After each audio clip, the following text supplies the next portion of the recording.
In episode 36, iPiffle on some of the drawbacks of organized religion, part 2. Young children are especially prone to the harmful effects of religion. Their minds are still developing, and yet religion instills in them a sense of foreboding.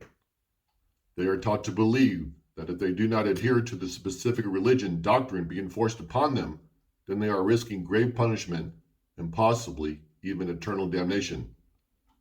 This causes them to feel conflicted about many aspects of their lives. For example, as these children reach puberty, they are often forced to undergo the added anxiety of dealing with their sexual urges, which is a natural component of human development. Religion also deprives children of the opportunity to question things and to think more freely about God and religion.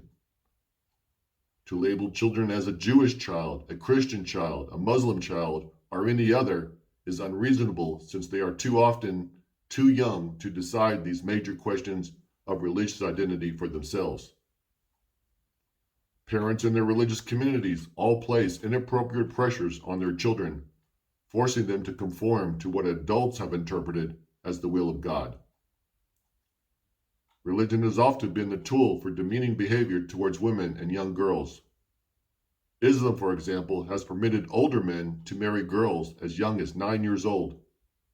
The Church of Jesus Christ of Latter-day Saints supposedly eliminated underage marriage in the 19th century, but several branches of Mormonism continued the practice long afterwards. There are undoubtedly instances when Jews and Christians permitted it as well. Resulting from religious neglect, countless innocent young children have suffered needlessly and have died prematurely simply because religious parents chose to rely on prayer alone instead of seeking out medical treatment. Religions have also been criticized for their views related to sexuality. They have opposed gay couples and same-sex marriages. They speak out forcefully against masturbation and many other consensual sexual acts, which their religion has determined to be unnatural. Most of the world's major religions, including Orthodox Judaism, traditional Christianity, Islam, and Hinduism, consider homosexuality to be immoral. Homosexuality is illegal in most Muslim countries. In many Muslim nations, those caught openly engaging in sexual relations with the same sex, severe punishments are often employed, up to and including the very real possibility of being sentenced to an inhumane death. And yet these very same Muslim countries will turn a blind eye to other more perverse acts of sexual violence, such as marital rape.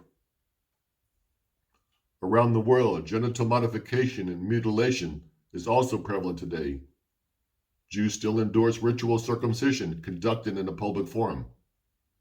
Islamic practices continue to justify unnecessary, harmful female genital modification and mutilation, which is not only unwarranted, but it is only being done to deprive women of experiencing any sensations of sexual satisfaction, or to ensure virginity and discourage adulterous relationships.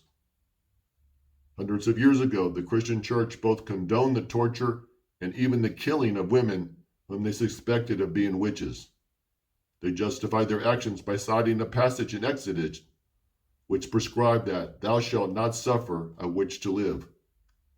These so-called witch trials were more often staged to punish assertive or independent women, such as midwives and others that dared to deviate from their traditional roles. Thank you for listening. I hope you will join me in my next video.